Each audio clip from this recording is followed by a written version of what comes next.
Goaltending in the National Hockey League very well might be the hardest position in all of sports to project and to forecast. Hunter Hodies and I are going to do our best to rank the top 10 goalies in the league on today's edition of Locked On NHL.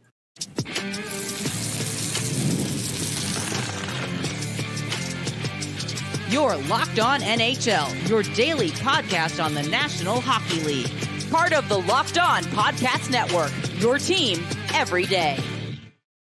Hello, everyone, and welcome to today's edition of Locked On NHL. I'm Nick Zararis, the host of Locked On Oilers. That is Hunter Hodies, one of the hosts of Locked On Penguins. And we want to thank everyone who makes Locked On NHL their first listen of the day. Locked On NHL, a part of the Locked On Podcast Network. And today's episode is brought to you by our friends over at FanDuel, where now, through September 22nd, all FanDuel customers can bet $5 and get a 3-week free trial of NFL Sunday Ticket from YouTube and YouTube TV. Visit FanDuel.com/LockedOn to get started. So maintaining our theme, we're working our way through the various position groups. Last week we did defensemen. Today we are going to tackle goalies. Now, goaltending is very difficult to get a firm grasp on. Once you get past that first elite grouping of the same 5-6 guys who are always up there, it starts to vary year over year. You get things like Jordan Binnington this past season, who leaps up into a top 5 individual goalie season. For me, in putting together my list, I tried to put together a little bit of an average of the last few seasons so that I wasn't too dependent on this past year and making up my rankings. But what were you looking at and putting your list together? And then we can go from there. Yeah, I was looking at for this list this year, the last few years, also who I trust more in the playoffs. That was also a factor for me when making this list. And just also when healthy for all these goalies, just where I rank them, just because I think health-wise, that's big for me. Because I know some of the goalies this year were a bit inconsistent this year compared to last year. But when I wanted to really look at this list, I wanted to look at, okay, when healthy, where would I rank this goaltender outside of maybe this year where the goalie wasn't that good, was banged up a little bit. I think that goalie would be a bit further down the list. So I tried to average it all out. Okay, so without further ado, we are under a time crunch. We don't have all day. Who's number 10 for you, Hunter? So I was going back and forth between a few goalies here, and I ended up deciding on Jake Oettinger of the Dallas Stars. I think he is criminally underrated by some people in the NHL, whether it's fans or whether it's media members. Yes, I know this year it wasn't his best, 905 save percentage, but the last 2 years, 919, 914. I mean, Nick, we all saw what he did in 21-22 for the Dallas Stars in 7 playoff games where he was 954. We've seen what he can do when he's fully healthy, when he's locked in. And I felt like this year in the playoffs too, he was 915. That's well above average. I felt like he was one of the better goalies in the playoffs for the Stars. And I do feel like when he is healthy and on top of his game, this is a top 10 goaltender. I was going between him. Jacob Markstrom was another option. I think when healthy, he has a case for being in the top 10. But I just really like how Oettinger has played in the NHL so far. And I do think he has an even brighter future ahead as well. So Oettinger, number 10 for me on my list. Oettinger is somebody I debated. That playoff series against Calgary, one of the best goaltending series of any goalie of the last 5 to 10 years that comes to mind. That performance in the Game 7 that Dallas did ultimately end up losing in overtime, just tremendous. I think Oettinger has a strong case to be here going forward. He's still relatively early in his NHL career. I don't have Oettinger, but he is somebody I was considering towards the bottom half of my list. Number 10 for me, I have Jacob Markstrom. He's now with the Devils, but as somebody who had to watch a lot of the Flames last year when I was doing Locked On Flames, the sole reason the Flames even won 20, 30 games last year, when Markstrom is dialed in, he's one of the 5 or 10 best goalies in the entire world. He had the Vezina caliber season 3 years ago when the Flames were one of the best teams in the entire NHL. Last year was rough. Last year, really bad season. Part of the reason the Flames ultimately opted to sell off some guys and probably change the trajectory of their team for this past season. But when Markstrom is on, consistently high level, highlight reel saves. I think about going to Rangers Flames this past year on, I think it was February 8th or 9th, where him and Shesterkin were just in a staring contest. It was 0-0 for a good 35 minutes of that game. The Rangers scored 1, the Flames scored 1, and then they were in another staring contest. The Rangers ultimately ended up winning, but when Markstrom's on, he's right there. The Devils very clearly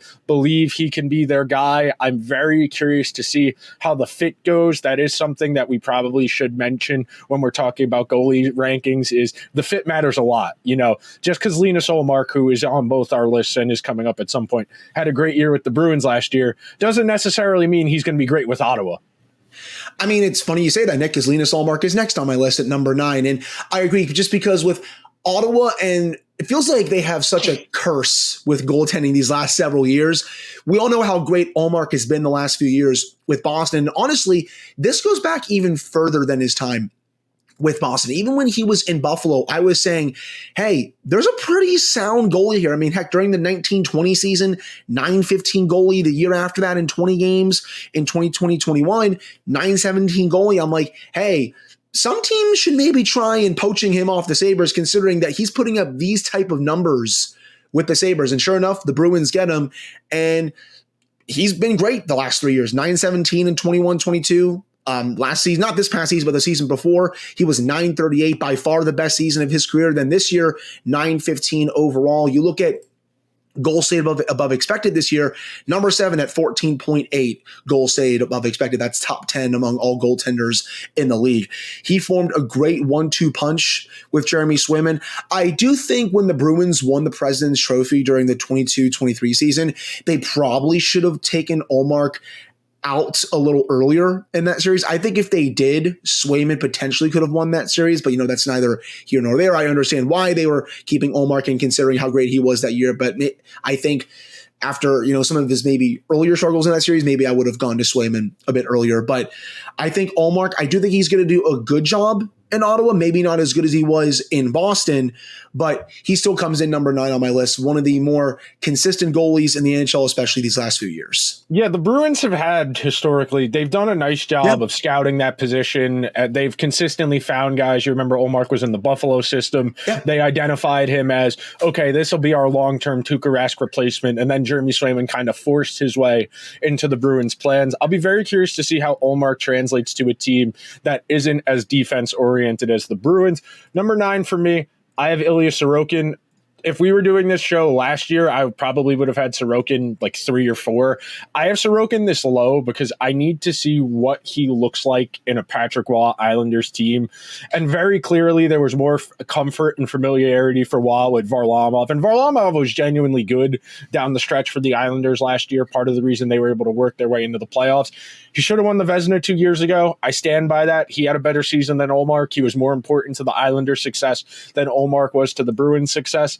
I just need to know if Sorokin is kind of in that first tier with Shesterkin and Saros and Hellebuyck, or if he's in the tier below that with like Bobrovsky and where Vasilevsky is now. So this might be a little bit low. I do think Sorokin, much like you were talking about with Ottinger, I think he's young enough where he can very much keep building on this, but I need to see a little bit more. He's only 4 years into the NHL. I would like to see more from Sorokin, but I do think he has all the potential in the world to get back up towards the upper half of this list. Yeah, I have Sorokin a bit higher up on my list. I'll go into more into that, a little bit later. Number 8 on my list, the next Bruins goaltender, Jeremy Swayman. I know Linus Ullmark is not on the Bruins anymore, but hey, we're keeping with the Bruins theme here at least a little bit. But Jeremy Swayman, number 8 on my list. I'm really curious to see, Nick, how he does as the full-fledged starter on the Bruins, just because it's been very much a 1A, 1B situation for the last couple of years. But you look at how Swayman has done these past couple of years, especially this year, 4th in goals saved above expected with 18, 916 save percentage, 2.53 goals against average. He was tremendous, especially in the playoffs for the Bruins. I felt like he was the better of the 2 goalies, and it was nice to see Jim Montgomery ride him a bit in the playoffs for the Bruins and not kind of go 50-50 at times during the playoffs this year.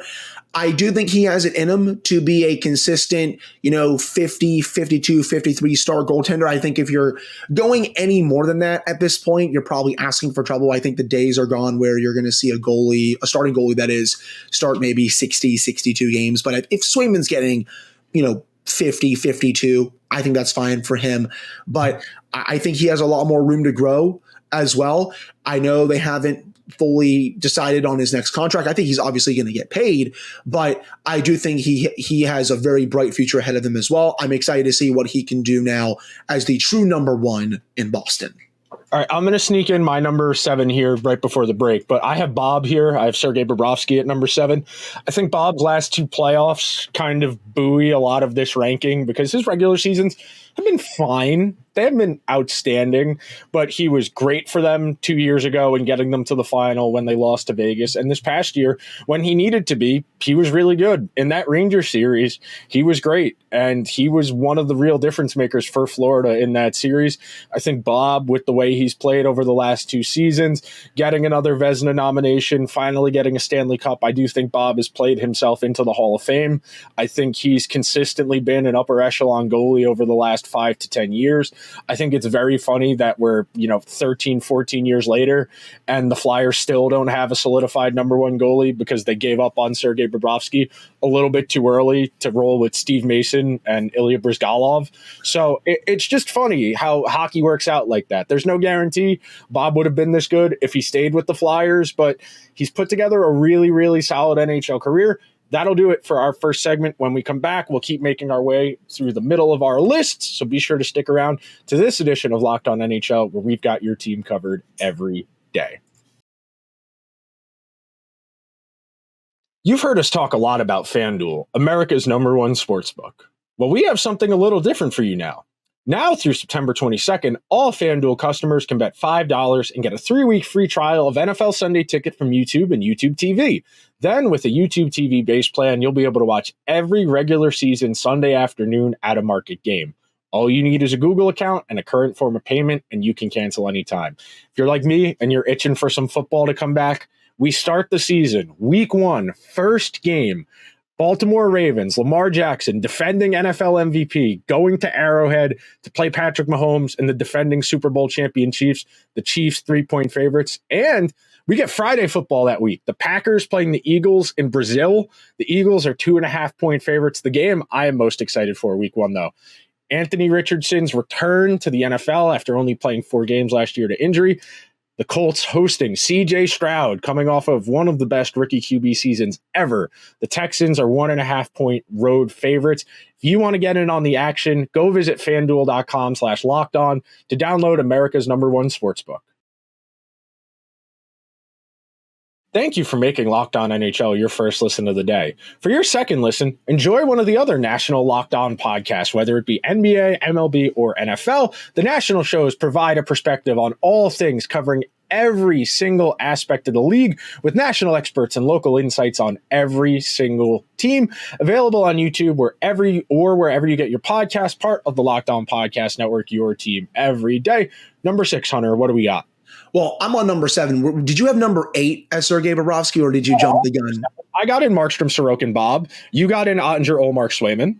Yes. Okay. So maybe my math could be a bit wrong as well. Yeah. But my number 7, at least, is Thatcher Demko. I think when healthy, he brings an entirely new dimension to the Canucks. Heck, we saw him almost carry the Canucks to that series win over Vegas, Nick, just a few years ago. I know you remember watching that series. The Canucks, I felt like they were badly outplayed by Vegas in that series, but Thatcher Demko pushed that team to a Game 7, heck, almost won that series for the Canucks. So we've seen what he can do when he's healthy, but that's the biggest thing, Nick. His health. He's been banged up quite a bit throughout his career, but when healthy, again, he adds a completely new dimension to this team. He has that ability. I wish we could have seen what he could do in the playoffs this year if he was healthy for the Canucks. Heck, we saw him make a couple of great saves early in the series before he got banged up. Arthur Shelovs was really good for the Canucks in that second round series against the Oilers. I wish we could have seen what Demko could have done, but I'm hopeful that this year he's able to stay healthy and have another really sound year. But when healthy, I could even make an argument, Nick, that he's closer to being top 5 overall in the league. He's that good. I just hope that he stays healthy. But Demko, number 7 on my list.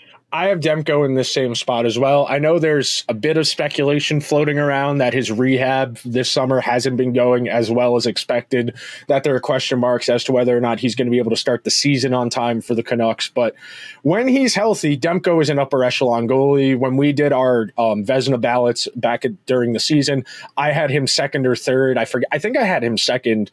And when he's been right, the Canucks have been a good team. One of the driving factors and one of the reasons the Canucks were able to take a step forward this past season is he was healthy. You think about where the Canucks were 2 seasons ago now. where Boudreau was the coach. They had the brutal start. He gets fired in December. They had no Demko. Demko didn't qualify for a lot of the goalie stats 2 years ago because he only got into like 10 or 15 games 2 years ago. So when he's right, he's a driving force, but health is a real concern. And I do think it's fair to question whether or not he can stay healthy and what that means for the Canucks going forward. If they want to really fancy themselves a serious contender, which you and I both think they are. You and I both are pretty high on them coming into this upcoming season.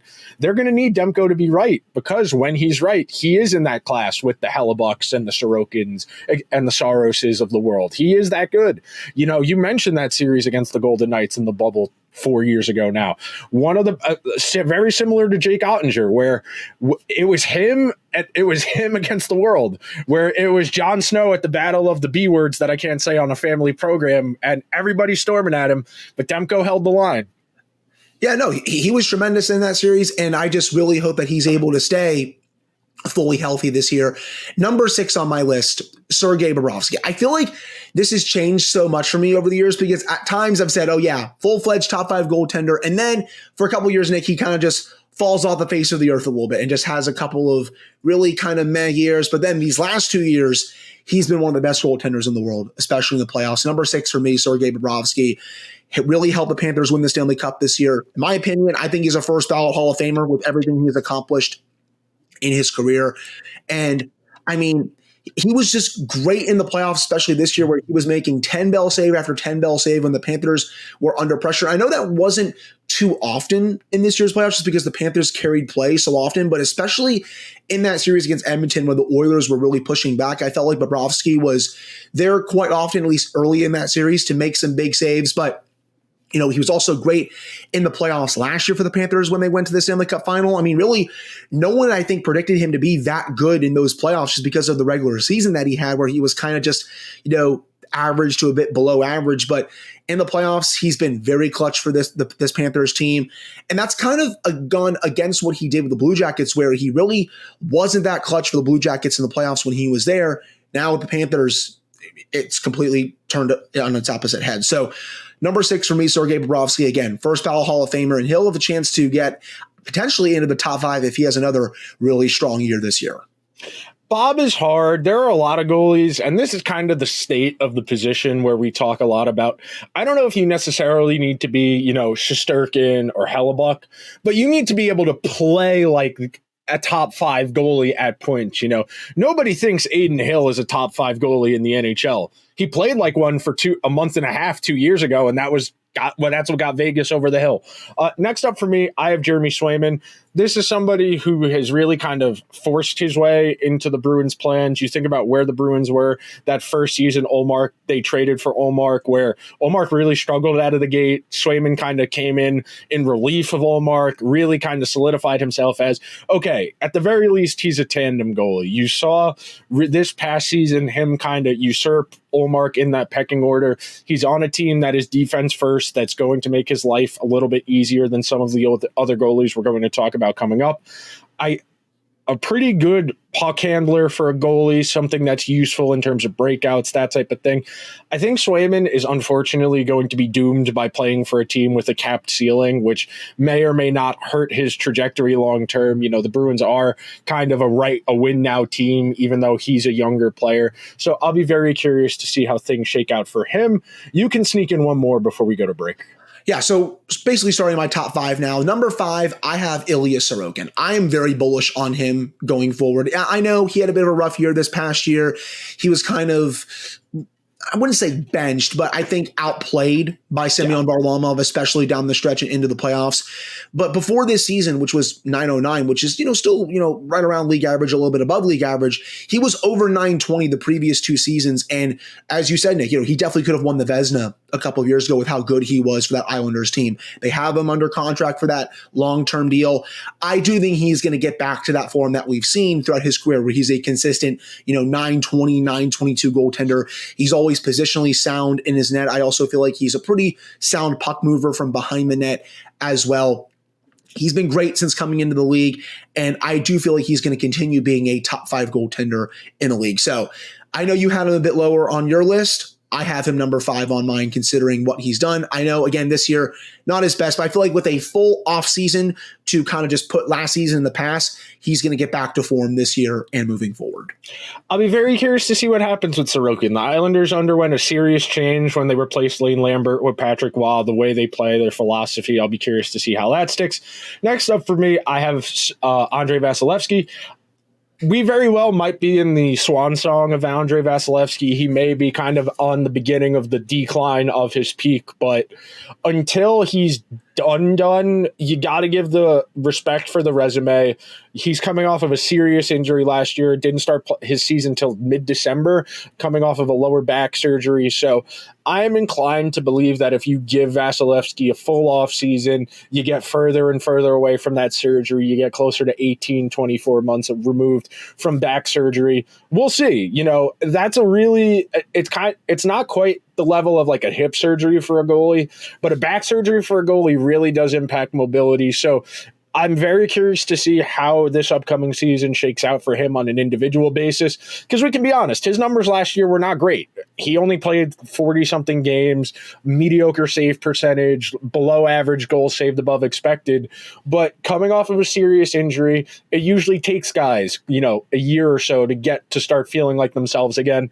Tampa Bay did some work to overhaul their roster, make the situation a little bit more favorable for him. I'll be curious to see. I'm excited to see. Vasilevsky is one of the best big game goalies ever. You think about their playoff runs, winning the 2 Stanley Cups, getting to a 3rd straight one against Colorado, instrumental. You think about he came off that season and then they went back to the playoffs the year after anyway. That's a really good team that's dependent on a really quality player. And if Tampa is going to stay a serious Stanley Cup contender, or at least a serious playoff team, Vasilevsky's part of that formula. He's the 2nd highest paid player at the position, soon to be 3rd whenever the Rangers take care of Shesterkin, but you're paying him top of the market. He is an instrumental part of what you want to do as a team. You need him to be himself. So Hunter and I are going to take one more quick break. We're going to rattle off the rest of our list, so be sure to stick around. We're all driven by the search for better, but when it comes to hiring, the best way to search for a candidate isn't to search at all. Don't search, match with Indeed. If you need to hire, you need Indeed. Indeed is your matching and hiring platform with over 350 million global monthly visitors, according to Indeed data, and a matching engine that helps you find quality candidates fast. Ditch the busy work. Use Indeed for scheduling, screening, and messaging so you can connect with candidates faster. And Indeed doesn't just help you hire faster. 93% of employers agree Indeed delivers the highest quality matches compared to other job sites, according to a recent Indeed survey. The best thing about Indeed is it is constantly getting better. It leverages over 140 million qualifications and preferences every day, which means Indeed's matching engine is constantly learning from your preferences. So join more than 3.5 million businesses worldwide that use Indeed to hire great talent fast. And listeners of this show will get a $75 sponsored job credit to get your jobs more visibility at Indeed.com/locked-on. Just go to Indeed.com/locked-on right now and support our show by saying you heard about Indeed on this podcast. Indeed.com/locked-on. Terms and conditions apply. Need to hire? You need Indeed. Thank you to everybody who is hanging out with Hunter and I on this Thursday edition of Locked On NHL. Hunter, you're next up, sir. So you kind of stole a little bit of my thunder with Andrei Vasilevsky, but he comes in at number 4 on my list. He's still very much, in my opinion, a top 5 goaltender in this league.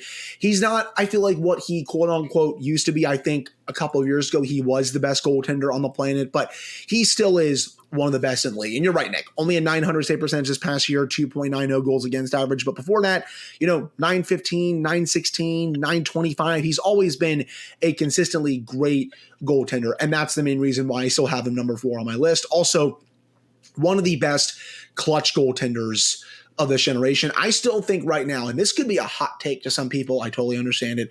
If I need one goalie in a game 7, even though there's a lot of miles on those tires, I'm going to take Vasilevsky. I know that may seem weird considering I have 3 other goalies ahead of him on my list, but just that clutch factor that he has, the way that he's able to play so well in those big moments. I know these other 3 goalies have as well. It just pushes Vasilevsky over the hump, at least in that category for me. So Vasilevsky, Number 4 on my list, I think he's going to be much better this year. I don't think he's going to be around 900 like he was last year. I think he's going to bounce back to, right around that 915, 916 mark this year for Tampa Bay, considering he's going in fully healthy. So number 4, Vasilevsky. Next up for me, I have Linus Ullmark, who has floated around this upper tier for a few years now. When you go back and look, his goals saved above expected over the last 3 years, he's in that top tier. His first year in Boston, as I alluded to, was not great. But 2 years ago, 38 goals saved above expected. This past year, 21 goals saved above expected. And the context does matter, not a full starter's workload, strong defensive team. So even though he's got a high goal saved above expected, you can contextualize it in your head that even though that's accounting for the quality of scoring chance, the fact that he's not the difference between the Bruins winning and losing most nights does make his responsibility a little bit easier to manage. I think Ullmark, this will be a real test this season in Ottawa. If he can be, 910, 915 and be around 15 goals saved above expected this upcoming season, that's probably enough to get the Senators in the playoffs. Like, objectively, if he's 910, 915 and upper half of the league in goals saved above expected, that should be enough to get the Senators over that line. And if he can do that, I think that's more than enough to say he's a top goalie in the league. It's simply a matter of going on and seeing it. Now, again, you said it before when you were talking about him. The Senators don't have a great track record with goalies. They have tried a lot of different goalies over the last 5 to 10 years. They still have yet to find a real starter since Craig Anderson. And Craig Anderson has not been their full-time starter since 2017. It's been a while. Right. And I do feel like this is their best shot at finally finding a full-fledged starter. We'll just have to see how he plays once the season kicks off in October. Number 3 on my list, UC Saros. He's a pretty undersized goaltender, but that should not fool anyone. He is elite at the position. He can make any save. The thing with Saros is, again, number 3 on my list, he's so agile, Nick. Again, he's a bit shorter. He doesn't take up all of the net, but he's so agile that he can go side to side beautifully, can make any save. And watching him is a joy to watch. I think people just be like, oh, he's on Nashville, it's not that big of a deal. Trust me, it is a big deal, people. He is elite at the position. This year wasn't his best year, 906. That's his lowest save percentage since his rookie season when he was below 900. But he's consistently been around 920 the previous 2 seasons. He's been in that Vezina conversation quite a bit. He's going to continue to be in that Vezina conversation quite a bit as well.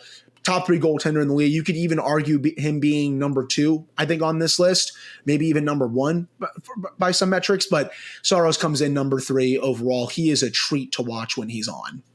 I have Saros at number 3 as well. I've tinkered my list since we talked last night because I did a few things. I've looked at some numbers, but Saros, the last true workhorse goalie. This is somebody who consistently flirts with 60 starts a year. He's not on a great defensive team. He is often the difference between the Predators winning and losing most nights. I'll be very curious to see if the Predators' new look with Stamkos and Marchessault and Shea can kind of make his life a little bit easier and maybe enable him to have a simpler workload and maybe kind of, I don't want to say play in the vein of, but similar to what happened with Connor Hellebuyck, where 2 years ago, the Jets were kind of a defensive disaster and Hellebuyck was still pretty good. This past year, Saros was pretty good. The Predators were not great defensively. So in theory, if the Predators can play a bit better offensively, reduce the difficulty of his workload, get a little bit more out of him. But when Saros is on, he's incredible. One of the best in the world, as you mentioned, undersized, probably the best pure athlete at the goaltending position in today's NHL. A lot of games, a lot of minutes, a lot of saves. I think if I remember correctly, he's got the most saves of any goalie over the last 5 seasons. Granted, some of the better goalies of the last few years haven't been starters all of those 5 years, but the workload and the quality of performance, they speak a lot. And Saros has consistently been a top 5 Vezina guy for most of his NHL career. Honestly, Nick, we could also say that for the workload and the saves for the next goalie on my list, and that's Connor Hellebuyck as well. I mean, look at the games he's played, Nick, these last 3 years. 60 this last year, 64 in 22-23, 66 in 21-22. He's played a crap ton of games for the Jets these last 3 years, and especially throughout his career, he's made a crap ton of saves. I wasn't lying when I've said on my show numerous times that it feels like he's carried and I hate saying this word, he's kind of carried the Winnipeg's corpses at times throughout his career just because he's been that good. This year, it wasn't as much just because Winnipeg had the offense to go with it, but this has been a team that's been hard to come by when it comes for offense at times during his tenure in Winnipeg. Again, this year that changed considering they got a lot of offense from a lot of different players, but in previous seasons, this team has been a bit more defensively oriented than offensively oriented, excuse me. And that said, Hellebuyck has still been great no matter what the system is. I mean, this year, 33 goals saved above expected, 921 save percentage, 2.39 goals against average. Yeah, he struggled a little bit in the playoffs, but he's also playing the Colorado Avalanche, who have firepower for days here. So that's going to happen to any top goaltender, I think, when you go up against the Avs with the firepower that they have. But Hellebuyck, number 2 on my list. He's been consistently awesome throughout his career. The workload is through the roof, and I expect that to continue this year with the Jets. Hellebuyck's my number 2 as well. Won another Vezina. I think has solidified himself probably as a Hall of Famer based on being a multiple-time Vezina winner, and then even on top of that, I think he's a 4 or 5-time top 3 Vezina vote getter. Consistently, the Jets' backbone, one of the real driving forces for that team's success when they've been at their very best. I'll be very curious to see how the Jets try and land the plane coming out of the window they were previously in, going into what the future of that team looks like, how they oriented around the younger pieces as opposed to Scheifele and Hellebuyck. But yeah, this guy won the Vezina last year on a team that you and I were very high on. You and I both felt that if Winnipeg played their game, they could have beat Colorado. They probably could have beaten Dallas. And sometimes it does just happen. Like you said, sometimes it's just not your series and you're not going to get the bounces. And that's what happens when you play 4 games in 8 days. Sometimes you're just not going to get those bounces. Right. No, I agree with you. And number 1, we have the same goaltender on both of our lists, Igor Shesterkin. It's very much, to me at least, kind of like the Green Bay Packers. Favre to Rodgers with quarterback. Now at the Rangers, Lundqvist to Shesterkin. The Rangers aren't going to get that kind of luck, forever, but they have it going right now. And Shesterkin, I think, is the best goaltender on the planet.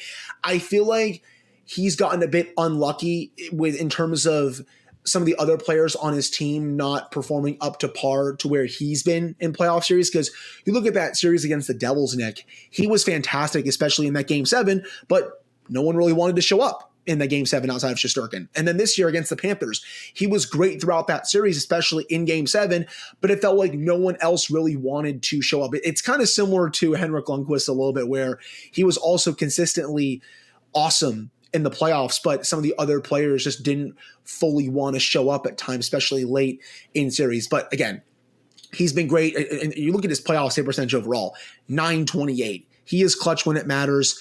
And then regular season wise, 913 this year, 916 the year before, 935 in 21-22. Again, to me, best goaltender on the planet.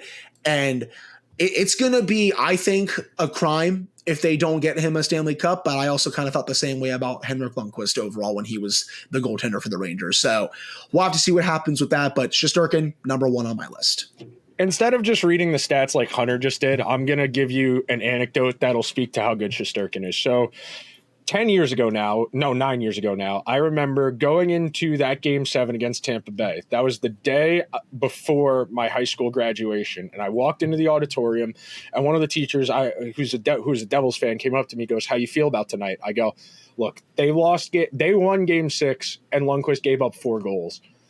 He's not giving up more than 4 goals tonight. He only gave up 2. It is the same kind of deal with Shesterkin now. The Rangers score 3 goals in a playoff game, they're going to win most nights. Almost every single game in the postseason that the Rangers scored at least 3 goals in, they won this year. Shesterkin, when he is on, is infallible. As you alluded to, that series against the Devils, one of the best series performances of any Ranger goalie I can recall. His performance against Carolina 2-3 years ago now, his performance against Carolina this year, his performance against Florida this year in a losing effort. And those are the ones, that's how you know something stuck with you. And I don't want to draw a direct comparison, but the way you're going to remember Connor McDavid's Cup final and Conn Smythe, even though they lost, that's the testament to a truly great goalie. when the series that they played great in and they still lost stick with you, that's how you know you're dealing with somebody who's different. The thing with Shesterkin will simply be if he can get the accolades, if he can be the starter for a Russian team in the Olympics, if Russia's even allowed in the Olympics, if he can win a second Vezina, if he can accumulate enough wins to get close to Lundqvist, both in terms of Rangers records and then wins by a European goalie. This is one of the best goalies we're ever going to see. It's just simply a matter of how long his prime is. That next contract he signs very well is going to determine what happens with the Rangers. But that will do it for today's edition of Locked On NHL. We haven't decided next week yet if we're going to do wingers or centers yet. Hunter and I will confer over the course of the week, and we'll figure it out. We want to thank everybody who listened to today's show. If you could be so kind, please subscribe to the show wherever you get your podcasts. If you are listening on Apple or Spotify, please drop the show a 5-star review. If you are watching over on YouTube, hit the subscribe button, hit the alarm bell so you get a notification whenever new content goes live. Leave us a comment. Give us your top 5 goalies going into this upcoming season. And before we get out of here, we want to thank you for making our show your first listen of the day. Now go check out one of the other national Locked On shows where the season never ends and provides national expertise with a local flavor. You can find the link in the description so you don't need to search. Part of the Locked On Podcast Network, your team every day. Hunter and I will see you guys next week.